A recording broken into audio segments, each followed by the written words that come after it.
Welcome to Nightfall Crypt, where the shadows come alive and the unknown waits in the darkness. We moved into the house on a gray autumn afternoon. It wasn't much. An old, creaky structure with peeling wallpaper and a lingering scent of dust. The kind of house that had stories buried in its walls. But it was home, or so we thought. A week after settling in, we learned the truth. The neighbors were the first to warn us. A woman died here. An old woman across the street told my mother. Her husband beat her to death in the bedroom upstairs. No one heard her screams. No one came to help. My father scoffed. He didn't believe in ghosts. But then the scratches started. He would wake up in the morning with deep red claw marks streaked across his arms, his back, his chest. We had no pets. No logical explanation. The first few nights, he brushed it off. Must have scratched myself in my sleep, he muttered. But when my brother, who had a mean streak, began waking up with the same marks, the fear became real. Whenever he was cruel to my sister or me, the scratches would appear. At first, small welts, then deeper, angrier cuts. One day, he threw a toy at my sister's face, making her cry. That night, he woke up screaming, his nose gushing blood. He swore something had been sitting on his chest, pressing down, whispering in his ear. We all started to feel the presence. Cold spots in empty rooms. The sensation of eyes watching from dark corners.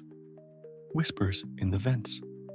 The worst was the upstairs bedroom, the one where she had died. The air was thick there, heavy like wet cement. The door never stayed shut, no matter how many times we locked it. One evening, my mother walked past the room and saw movement inside. The rocking chair, the one we never used, was slowly moving back and forth. After that, none of us went upstairs alone, but my brother never learned. On our last night in the house, he and his twin were wrestling in the living room. It started as playful roughhousing until he slammed his brother's arm down too hard. There was a sickening crack. His twin screamed. The house reacted. The lights flickered violently. A guttural moan echoed through the walls, shaking the very foundation. The temperature dropped in an instant, our breath turning to mist. Then, my brother collapsed. He gasped for air, clawing at his throat as if invisible hands were choking him. His face turned red, then purple. His body convulsed. We all screamed. Then, just as suddenly as it began, it stopped. My brother sucked in a breath, eyes wide with terror. He scrambled away from the empty space where someone had been standing. We left the next morning. Years later, my brother admitted something. That night, as he lay paralyzed, he saw her, a woman with hollow eyes, her face bruised and broken, standing over him.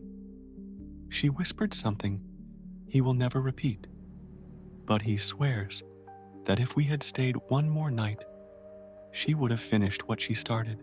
And so, the shadows grow darker and the mystery deepens. But this is only the beginning.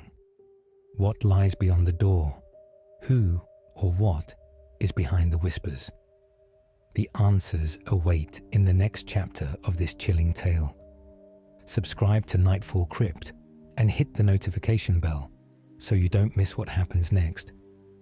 The crypt holds many secrets, and we've only just begun to uncover them. Until next time, stay in the light if you dare.